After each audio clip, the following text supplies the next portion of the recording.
graças a Deus, é a primeira vez que eu estou vindo aqui, os irmãos repararam, que é cuidador da casa, né?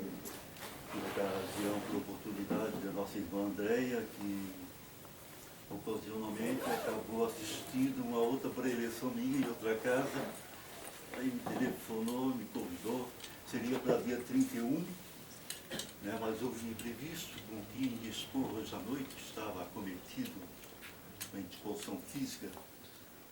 Aí eu, para a Andréia, eu costumo geralmente preparar uns 10, 15 dias antes o tema que a gente vai expor, e eu ia tratar de reencarnação. Tinha passado para ela a ideia da reencarnação, princípios doutrinários da doutrina espírita que a circundam, os desdobramentos que vêm a partir disto. Só que não estava ordenado mentalmente. Aí Andréia, Murilo, repete a preleção que tu fez da outra casa. Pode ser, né? Até disse para ela, quem sabe, se eu de repente tiver uma ordenação mínima mental de reencarnação, dentro que estava então preparando, eu apresento a reencarnação. Outra oportunidade então, se Deus permitir que eu possa voltar, a gente trata de um tema fascinante da doutrina espírita, né, que é reencarnação, e os princípios doutrinários que se vinculam a ela, explicando as anomalias das existências e as portas que se abrem para o infinito da evolução. Mas nós vamos tratar hoje de outro tema, que é a caridade, segundo o apóstolo Paulo de Tarso. É sobre esse tema que nós vamos conversar e vamos desdobrar algumas considerações a respeito deste assunto. Alguém aqui já teve oportunidade de ler uma obra chamada Paulo Estevam? Já, né? Paulo Estevam é uma gema, se não a maior gema da literatura espírita. No dizer de Divaldo Franco, eu acho assim, e muitos espíritas também o acham. É uma das 5 obras ditadas pelo Espírito de Emmanuel relativo ao cristianismo nascente. Paulo Estevam, 50 anos depois, Ave Cristo, há 2000 anos. Então são obras de renúncia, são obras que formou então esse verdadeiro Pentateuco de romance espírita da época do cristianismo. Além das considerações do Evangelho, nós vamos fazer uma regressão com base nessa obra, para nós nos situarmos melhor do que significou a existência desse apóstolo e o legado dele naquele que foi o corolário de suas epístolas, a Epístola aos Coríntios, quando tratou da caridade. Paulo era um rabino, doutor da lei, consagrado às letras de Moisés, da Torá, que eram então herdadas pelo legislador hebreu e que eram leis eminentemente disciplinares, não obstante o culto do Deus único e cultos das virtudes, mesclados com as leis disciplinares, porque era um povo rebelde que saiu do exílio do Egito para a terra da promissão e precisava, naquela sua condição de rebeldia, de brutalidade, leis disciplinares. E até então, Jesus estava recém-chegado. O Evangelho não estava ainda escrito. Depois que os evangelistas o escreveram, havia então o exemplo, a difusão dos ensinamentos de Jesus, de boca em boca, de comunidade em comunidade. E nesta época aconteceu que, relata o livro, existia uma família, pai, filho e filha, que foram subjugados através de visitas de comitivas militares e que, por motivos de estabelecerem a ordem naquela província onde eles moravam, chamou os cidadãos com o convite de aqueles que se sentem injustiçados pelo Estado nas suas contendas, venham ao tribunal que Roma disfará justiça. E o velhinho, o patriarca deste lar, os 2 filhos, o moço e a moça, foi porque se sentiu ultrajado em querelas né, de propriedades, e quando terminou de fazer a exposição ao militar romano, juiz da causa, recebeu a sentença cruel, como era típico daquela época, injusta, desumana.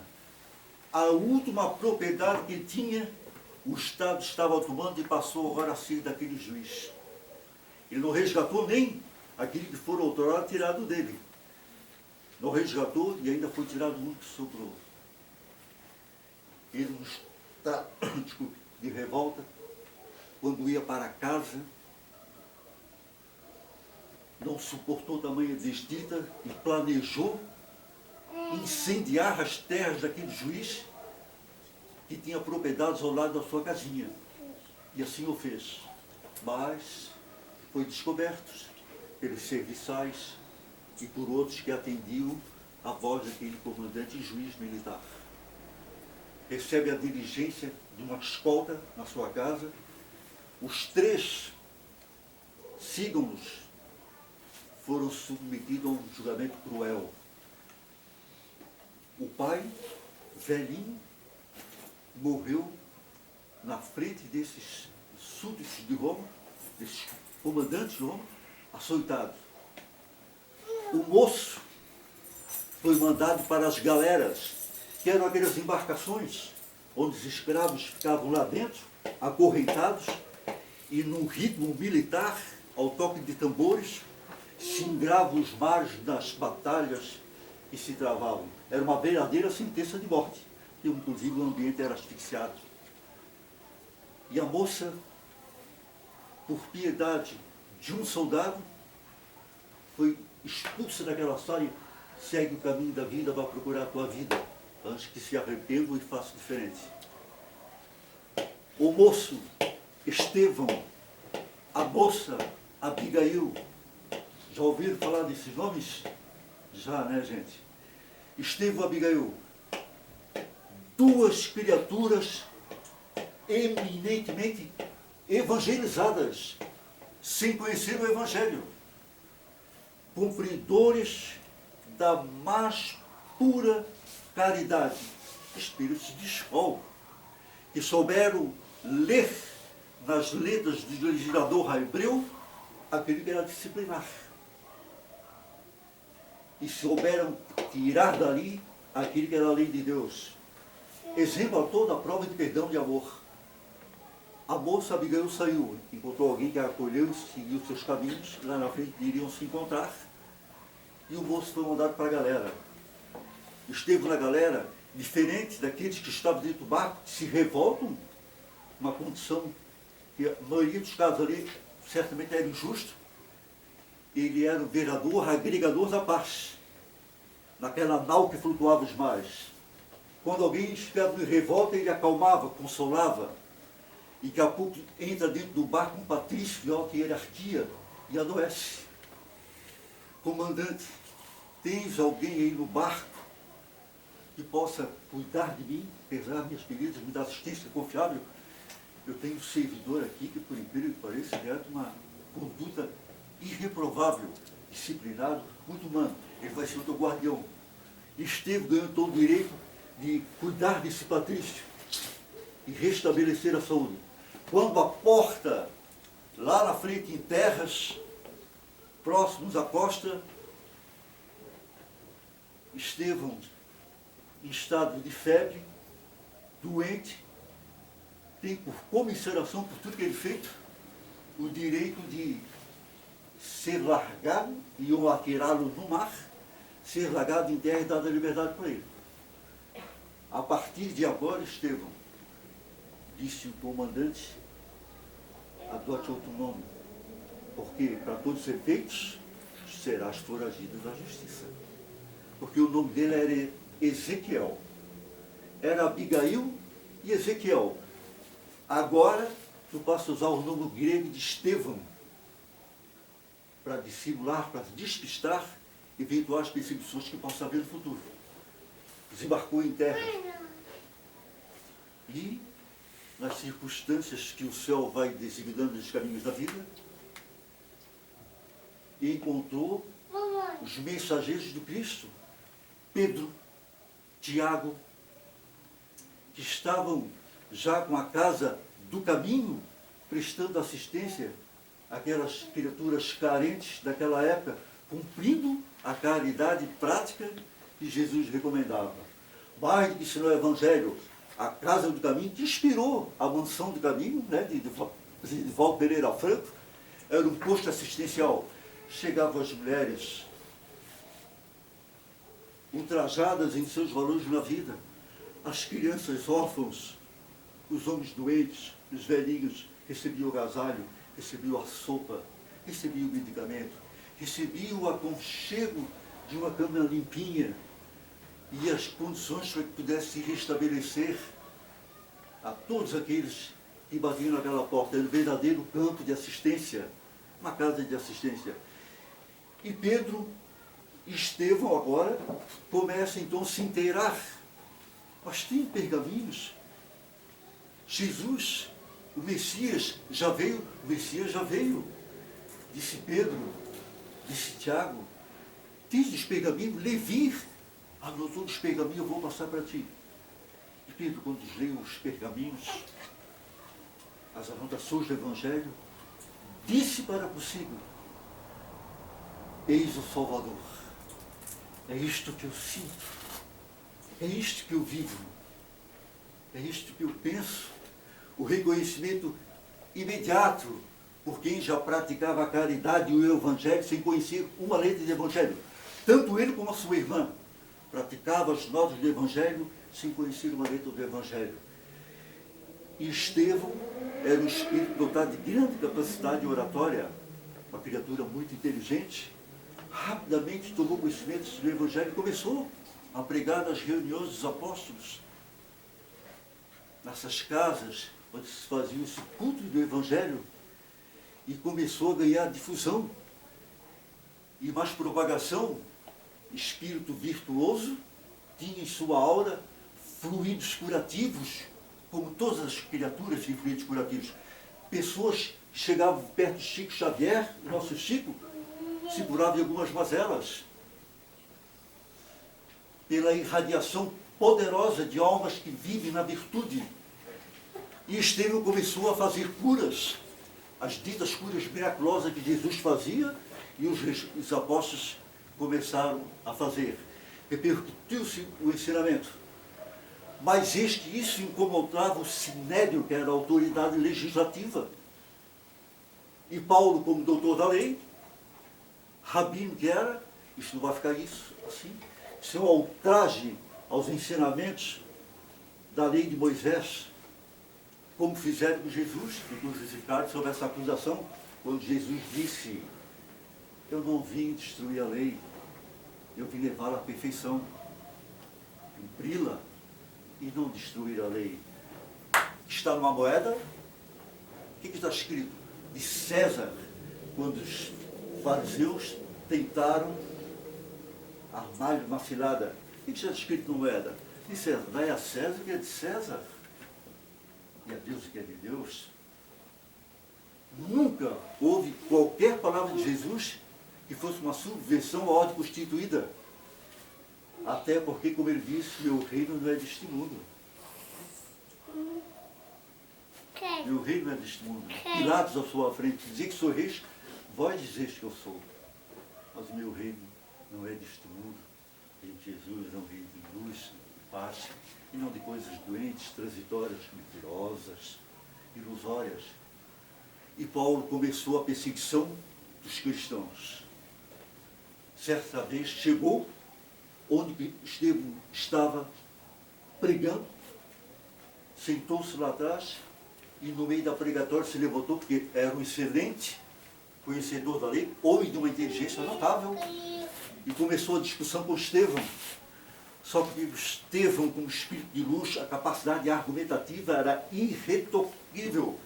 Nem Paulo de Tarso, que era uma sumidade, conseguiu um embate ideológico com ele, pela força do conhecimento, pela força da razão, pela força do exemplo. E Paulo saiu machucado em seu orgulho, porque até então Saulo, melhor dizendo, até então era um homem muito orgulhoso, travou perseguição, que culminou com o apedrejamento de Estevão. Interessante que Estevão, assim que estava já desencarnando, disse, porque já visualizava a espiritualidade maior, e o próprio Jesus disse: mestre, não levais em conta isto. Ele defendeu com tanto ardor a lei hebraica, que quando ele se converter será o maior pregador. Proféticas palavras. Não é verdade, gente? Proféticas palavras. Estevão desencarnou e passou a ser o guia espiritual daquele que seria agora depois Paulo. Paulo soube, depois, porque as circunstâncias da vida fizeram ele cruzar com a Abigail, a irmã de Estevão, noivaram, desculpe, noivaram, e Abigail teve contato com um tal de Ananias, vocês já ouviram? O Ananias do Evangelho, que falou para ela que Jesus, o carpinteiro, é o Messias, de bondade, de amor, de perdão. E quando Pedro estava morrendo, Abigail se aproximou-se dele, ele apredejado na frente de Paulo dos presentes. Quando ele, ensanguentado, na agonia da morte, nos extintores da morte, levantou a sua cabeça e olhou para ela e disse: Abigail, minha irmã. É uma cena comovente, quem lê, e é sensível a essas lágrimas. Como eu fui, e cada vez que eu ler essa passagem eu vou às lágrimas de novo. E ela pegou ele no colo naqueles momentos doloridos, que reconhecia que era o seu irmão, que ela tanto esperava e procurava por onde é que andava o irmão dela.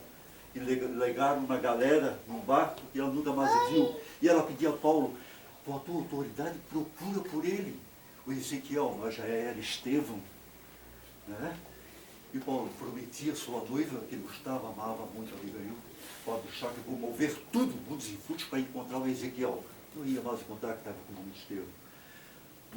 Morrendo ao seu lado era Abigail. Como ela sabia que o irmão era um exemplo de virtude, quando Ananias veio falar para ela do carpinteiro crucificado, que era o Messias prometido, ela: meu irmão era uma virtude. Se o meu irmão seguia o carpinteiro, eis a verdade, esse é o Messias, sim. E quando Paulo soube disso, decidiu ir atrás de Ananias para matá-lo. Aí é o conhecimento de vocês todos, nós. No caminho para Damasco, Paulo sobre o seu cavalo, junto com sua escolta militar, surge uma luz na frente dele, mais resplandecente que o sol. No meio dessa luz ele vê Jesus, o animal se perturba, cai, e Paulo cai de joelhos. E olha para Jesus no meio daquela luz férica. E Jesus: Saulo, Saulo, por que me persegues? E Saulo, o momento da nossa vida, todos nós na existência tem esse momento do toque espiritual, onde começa a verdadeira luta consigo mesmo. Porque enquanto ele vinha caminhando, nos leva a crer que ele vinha duvidando de todas as suas convicções. Porque ele caiu e Jesus disse: Saulo, Saulo, por que me persegues? Ele disse: mestre, o que queres? Senhor, o que queres que eu faça? Mas ele perseguia. Ele poderia dizer para si mesmo que eu tive uma ilusão, magia dos nazarenos, que criaram esse fenômeno físico de luzes, de sons. Ele poderia dizer para isso mesmo. Isso nos leva a crer que Paulo já desconfiava das suas convicções, porque se tinha na sua irmã um anjo de conduta, e se viu naquele e o exemplo dos seus irmãos numa casa de assistência, que é o que dizia a Torá, a lei de Deus, tirando as regras disciplinares, Paulo certamente já estava propenso, maduro, para escutar esse chamado de Jesus. Fica cego pela luz frenética à sua frente. que queres que eu faça, Senhor? Segue o teu caminho para Damasco. Pega a primeira rua direita, que será dito para ti o que vai ser feito. E Paulo vai, junto com o servidor, que o conduziu até lá, porque o resto voltaram. Quando chega lá, depois de 3 dias, bate Ananias, aquele que ele iria matar. Bate a sua porta aí, como diz o Evangelho, ele passa sobre os olhos, cai as escamas, e Paulo recobra a sua visão. Começa a mais difícil de todas as lutas, que é a luta por vencer-se a si mesmo. A maior das lutas, nós nos vencermos. Esta é a grande luta, como Jesus disse, não combateis o mundo. Eu venci o mundo no sentido que eu venci, é vencer-se para vencer o mundo. E Paulo começou nas suas experiências, se impôs ao insulamento no deserto para trabalhar como tecelão, sustento, humilhação, serviço, disciplina, coisa que ele não estava acostumado. Recebeu zombarias de quantos que passavam. Ih, Paulo louco, é mais um louco seguido do Nazareno. E toda espécie de insultos, que culminou num belo dia, quando, depois de muitos impropérios, de muitas zombarias, de muitas agressões, de muitas punhaladas morais, encontrar o seu pai no final da tarde, uma última esperança. E quando bate a porta do seu pai, o que tu queres aqui, Paulo? O que tu queres aqui? Então Saulo, né? O que tu queres aqui? Desmoralizasse a raça. Por tua causa, tua mãe morreu.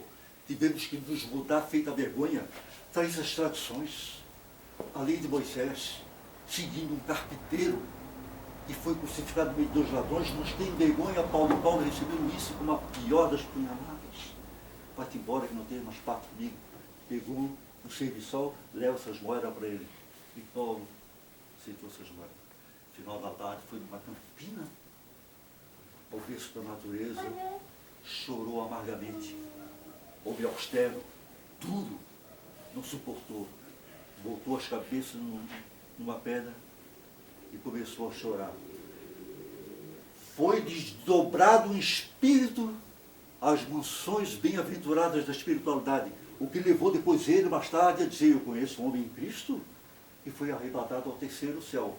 Por impulso de unidade, ele não disse: eu estive no 3º céu, eu conheço um homem em Cristo. Mas foi ele mesmo falando de si mesmo. Vem numa região resplandecente em harmonias siderais misteriosas, lindas, entonalizadas em matizes de cores lindas. 2 anjos, Abigail e Estevão, desencarnados. E ele, para aproveitar aquele minuto que Jesus estava concedendo, o que eu devo fazer? Abigail, perdoa. E na situação, trabalha. E quando persevera, e se acredita, continua, perdoa. É a última frase, palavra que foi dita, que foi voando no espaço enquanto ele estava voltando à matéria. E ecoava como para fixar a lição: perdoa, perdoa, perdoa. Ele acordou. Acordou e começou as pregações. Aqui, ali na comunidade da Palestina, em determinado momento, ele disse para si: eu fui o maior perseguidor do Evangelho. Eu me imponho o dever de varar o mundo para divulgar o Evangelho. Bem diz Emmanuel, o guia Chico Xavier. Não fosse Paulo e Estevão, nós espíritas não estaríamos aqui. Porque a maioria de nós veio de iniciação da Igreja Católica, ou até de uma outra corrente religiosa, mas eu acho que a maioria da Igreja Católica. Paulo de Tarso levou o cristianismo para meio mundo, e se não fosse, como diz Emmanuel, Paulo de Tarso, não existiria o cristianismo tal como ficou conhecido. Ele tinha morrido no reduto da Palestina. E Paulo começou a pregar. E foi para a Espanha, esteve na Grécia, esteve aqui e ali, nas pregações, fundando núcleos, igrejas. Chegou um determinado momento, o que é natural, as igrejas começaram a ter as suas dúvidas a respeito das interpretações do Evangelho, o confronto dele com a lei de Moisés, que era ainda muito viva, Como conciliar? Era preciso uma mente coração virtuoso e uma mente brilhante como a de Paulo. Mas ele não poderia estar em todas as igrejas ao mesmo tempo. Neste momento, Jesus diz a Paulo, na acústica da alma, doravante escreverás para as igrejas. Nasce as epístolas de Paulo, e depois do Evangelho, são os capítulos mais lindos do chamado Novo Testamento. E Paulo começa a escrever para a igreja de Éfeso, Tessalonicenses, Gálatas, Coríntios. E as epístolas dos Coríntios é o corolário de todas as epístolas, no seu capítulo 13, versículo de 1 a 7 e versículo 13. A caridade segundo São Paulo. Vou fazer uma síntese para poder fazer daqui a pouco a conclusão. Mesmo que eu falasse a língua de todos os homens, todas as línguas dos homens, que eu falasse a língua dos anjos, se não tiver a caridade, seria como o bronze que soa e o símbolo que retine. E se eu falasse, eu tivesse o mistério de penetrar, para a profecia, que pudesse penetrar todos os mistérios e todo o conhecimento da ciência dos homens, a fé, moda transportar as montanhas. Se não tiver caridade na valeria, que eu desse dos meus bens para alimentar os pobres, e ainda desse meu corpo para ser queimado. Se não tiver caridade, nada me serviria. Porque a caridade é branda, a caridade é paciente, a caridade não suspeita mal, a caridade não se regozija com a injustiça, mas se rejubila com a verdade, não desdenha, não suspeita mal. E disto, as três virtudes, a fé, a esperança e a caridade, para sintetizar, sobrevivem e permanecem, e a mais excelente é a caridade. Allan Kardec, com muita sabedoria, no capítulo 15 do Evangelho segundo o Espiritismo, deu ao título desse capítulo Fora da Caridade de uma Salvação. Destacou os ensinamentos de Jesus, a parábola do samaritano. Eu falaria de outra, mas o tempo não comporta tudo que a gente gostaria de falar, né? E outras, e Kardec traz essa citação de caridade segundo São Paulo e fala, Paulo também entendeu a caridade segundo São Paulo, que foi inspirada, o texto da caridade com Jesus. O mentor Estevão esteve intuindo Paulo de Tarso durante toda a sua vida, como o mentor passou a ser depois do desencarne.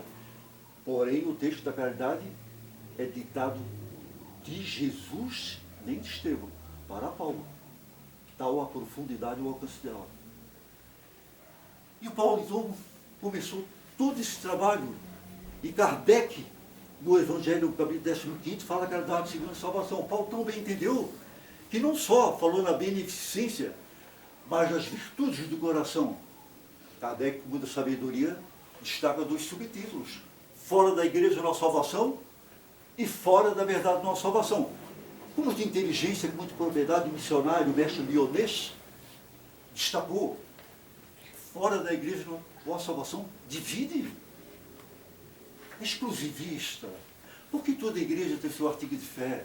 O batista, o protestante, o quadrangular, o católico, dirá que ele está com essa verdade.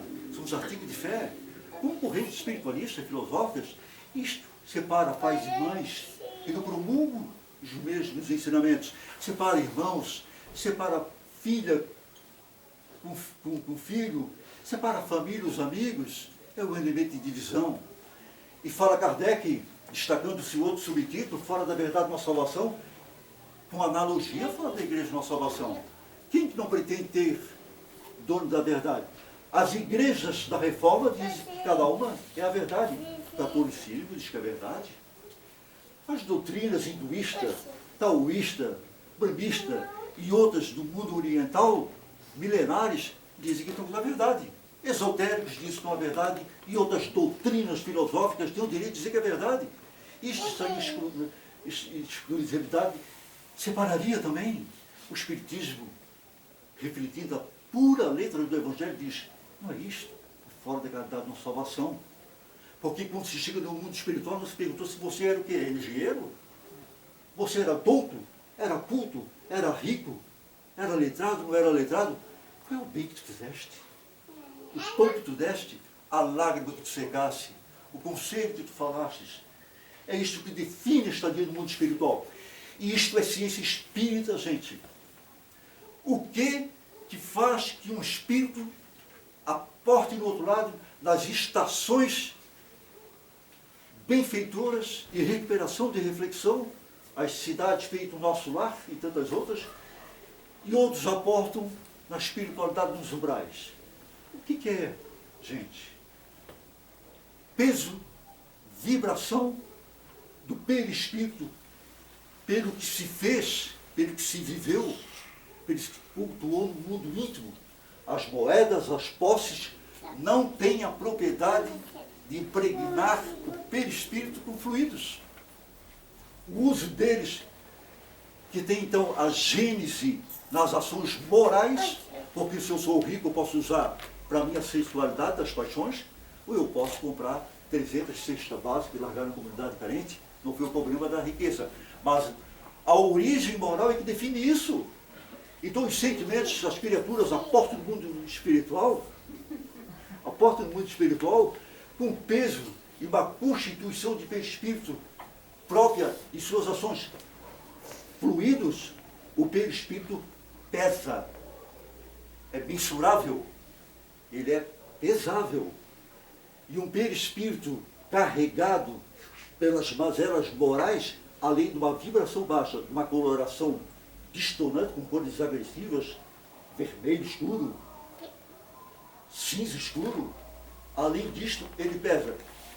Vai-se para essas estações do bem ou da regeneração dos chamados umbrais por dois motivos. Vinculação psíquica, o que eu sinto, o que eu penso e o que eu vivo. Evangelho. O que disse Jesus? Teu tesouro está onde está o teu coração. Não falou Jesus? Olha a conformidade, gente. Então chega-se no mundo espiritual, se chega no umbral por psiquismo vinculado. Porque se eu era o errante no mundo libertino, eu só posso pensar e me atrair para aqueles que comungam a mesma ideia. Sintonia psíquica. É a lei dos afins do mundo, como a gente vê na nossa sociedade. E pelo peso espiritual, são duas situações indissociáveis. É impossível chegar a alguém no umbral, aquela situação intermediária, que esteja com o perispírito pesado, escuro e com bons sentimentos. E não só encontra nas estações benfeitoras da espiritualidade alguém com sentimentos nobres e com perispírito com cores e peso acentuado. Então isso também é ciência espírita. Para finalizar, em 2 minutos, eu acho que eu já cheguei no limite. Não cheguei ainda. Agora que eu estou vendo, eu vou usar os 10 minutos que a casa está me dando, tá, gente? Se vocês não se importarem, tá? Agora que eu estou vendo que eu teria mais 10 minutos ainda. Pela placa aqui. Tá certo. Então, gente, mas é tão gostoso, né? O ensinamento da doutrina espírita é tão lindo, é tão emancipador, né, gente? Então chega nessas estações do mundo espiritual, nessa situação. Ao par dessa situação de constituição do perispírito, o que se vive na proposta da caridade segundo São Paulo, o que definirá o novo mundo que vem vindo aí? Nós estamos na aurora do novo mundo de regeneração. É o homem de bem, o homem de virtudes, o homem de qualidades de coração. E isto é o que traz a paz espiritual. Eu estava aqui sentado, lá atrás, ouvindo nosso irmão, no seu canto belíssimo, das temáticas evangélicas que nos ajudam, inclusive na inspiração, e eu estava ouvindo, e depois sentado aqui, olhando para cada um de nós, pensando comigo, o que é dentro de nós? Todos nós, aliás, inclusive, parabéns à casa, né? Uma segunda-feira ela está lotada. Impressionante. Isso me chamou a atenção. Lotada. Né? Vós sois os apóstolos, meus irmãos, da última hora. Vós sois os apóstolos da última hora, chamados pelo Cristo. Quantos de vós que não tem, quem sabe, nesse momento de maiores inibições econômico-financeiras, a condição de dar um pão, de passar uma cesta, de dar para alguém. Mas dentro do seu lar, dentro do seu ambiente de trabalho, alguém se desentendeu em você. Não, pai, a mãe teve um dia tão difícil. Você aborrece com a mãe perdeu um pouco a mãe. Foi um dia difícil para a mãe, a pequenininha estava doente e ela se incomodou o dia todo. Pacifica. O filho, a filha, a esposa, que o marido vem às vezes intempestivo. E de repente ela chega e, quando ele vai perder a paciência com a menina ou com o menino, não, tolera. Teu pai teve uma semana tão difícil. É o pão da casa, trabalhando, elementos de paz, no lar, no ambiente do trabalho. Jesus, na intimidade dos apóstolos, fez a seguinte narrativa. Havia um homem de condição humilde, pobre, era tão pobrezinho na sua família, que ele não conseguia dar um pedacinho de pão para um transeunte esfomeado que passasse a rua. E passavam os muitos, e ele via outros irmãos seus, vizinhos, dando um prato de sopa. Mas se ele desse um pãozinho, o seu filho ia passar fome, tal a penúria de seu lar. Mas esse irmão pensou para consigo, como eu queria dar um pratinho de sopa também. Eu não posso, Senhor, destruir as pequenas, meus pequenos, fome. Mas espera aí, eu estou vendo lá na rua, um buraco. E alguém vai passar nesse buraco e ter um acidente, quebrar uma perna até vir a desfalecer. Eu vou com minha pazinha, com areia, vou lá tapar o buraquinho. Outro dia ele viu um tronco caído no meio do caminho. Esse tronco pode ser o motivo da desdita, da infelicidade de alguém. Vou lá tirar esse tronco, está no cantinho, e assim ele foi levando. Diz Jesus aos apóstolos, a intimidade dos apóstolos, quando fez essa narrativa. Nosso irmão desencarnou. Chegou no mundo espiritual morto de vergonha, não tinha nem coragem de levantar a cabeça para os anjos. E diz Jesus que ele ouviu a sua voz e os anjos o chamaram para entrar. E ele muito timidamente veio na presença dos anjos, contou Jesus, e os anjos colocaram-se os louros dos mensageiros missionários do Cristo. Porque se ele não pôde dar um pão, um prato de sopa, e muito ele fez a caridade, o bem dos seus irmãos, com palavras de conselhos, removendo o tronco da estrada, tendo a indulgência cantada em versos aqui pelo nosso irmão, tendo a caridade moral que tanto felicitou as criaturas.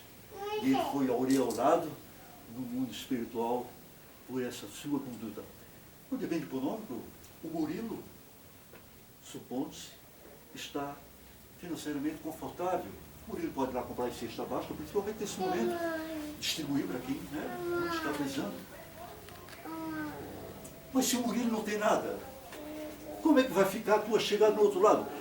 Vão para as chamadas estações de luzes. Quem fez essa distribuição desses bens materiais, que são importantes, são caridade também, claro. E aqueles que não tiveram condições financeiras? Né? A grande emancipação é esta. Eu vou contar agora para finalizar nesses 3 minutos e vou encerrar. E eu vou encerrar então. Uma história lindíssima. No Centro Espírita da Prece, na casa em Uberaba, lá nas reuniões de Francisco Cândido Xavier, frequentava um homem. Ele era um homem mestiço, paupérrimo, chegava sempre de pé descalço, camisinha suada verde, um paletózinho abarrotado,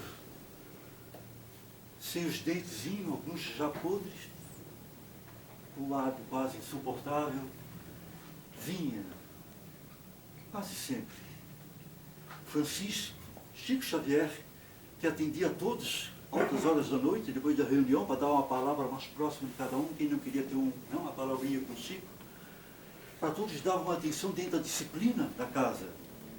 Mas para aquele homem, as pessoas, os frequentadores não entendiam. Chico Xavier dava muita atenção a ele. Jorge, conta para nós, como é que foi teu dia? Ah, tio Chico, foi uma maravilha. É mesmo? Mas o que aconteceu? Como é que foi? Como é que foi a tua viagem para cá? Foi lindo, tio Chico. Ele bem humilde, bem paupérrimo. Foi lindo. Eu vinha caminhando no caminho, olhando para as flores que Deus colocou para a nossa alegria. E o que tu gosta mais, Chico? Jorge, tio Chico, gosto do céu, do azul do céu. Eu vinha caminhando e às vezes eu olho para as nuvenzinhas e eu tenho a impressão, tio Chico, que Jesus está lá atrás das nuvenzinhas me espiando. É mesmo, dizia Chico para ele. Que lindo. E agora, depois de muito tempo, todo mundo já estava paciente. Olha só a dimensão da caridade dessas duas almas, gente. Caridade moral. E quando achavam que Chico ia terminar a conversa, Chico, agora o Jorge vai declamar para nós nossos poemas. E o Jorge declamava 2, 3 poemas. Agora, para fechar, Jorge, aquele que todo mundo gosta. Qual, tio Chico? Qual? Da moça? Ah, então tá. Botava a mão, simplicidade de alma, botava a mãozinha, feito colegial que vai declamar uma poesia. Ajeitava aquele pauzinho todo surrado e cantava algo assim. Mocinha faceira, pega as tuas trancinhas, joga na canoa, e eu peço a Deus que no fim de semana ele não te leve. E todo mundo ria muito, ele ria gostosamente. No final, ele não abraçava Chico, ele se jogava em cima de Chico e beijava o Chico. As mãos, o rosto, deixava as marcas de sangue, porque ele tinha um ferimento no lábio. E Chico beijava as mãos deles, e beijava o rosto dele. E ele botava quase a boca, e o hálito dizem que era insuportável. As pessoas com caridade ainda falavam com ele de longe. Uma reação, a gente não julga, até instintiva. E Chico, ele botava quase a boca no nariz do Chico, e o Chico abraçava ele, e aquela coisa assim, aquela renúncia, aquela caridade, depois dava um dinheirinho para ele, escondidinho. Ele ia embora, ele morava com a mãe, com a cunhada e seu irmão, que eram boias frias. Ele morava num puxadinho, num casebre de extrema miserabilidade. E o dele era pior ainda. Quanto sofrimento ele não tinha, aqueles cortes no rosto, provavelmente de agressões. Provavelmente de estupidez na vida. Jorge nunca reclamou de nada. Era sempre sorriso, era sempre agradecimento.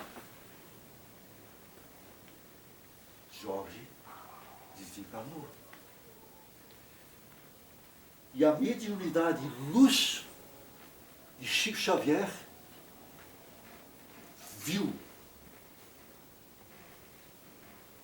em seu casebre, de chão batido, ele deitado sobre uma cama de trapos fétidos, tal a miserabilidade. E Chico, na sua vidência luminosa,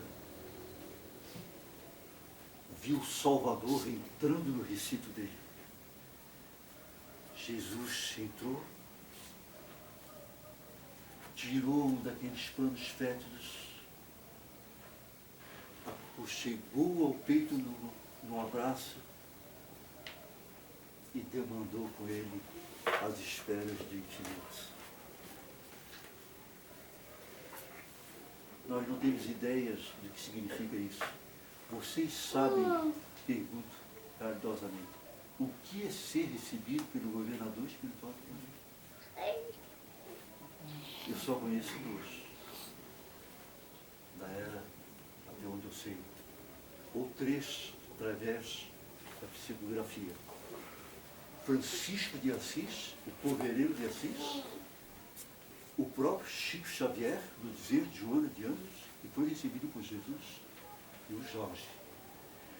Preciso muito amor, porque João Batista disse, eu não sou digno, e era uma alma nobre, eu não sou digno de desatar, quando Jesus foi batizado nas águas de Jordão, eu não sou digno de desatar os nós das sandálias dele.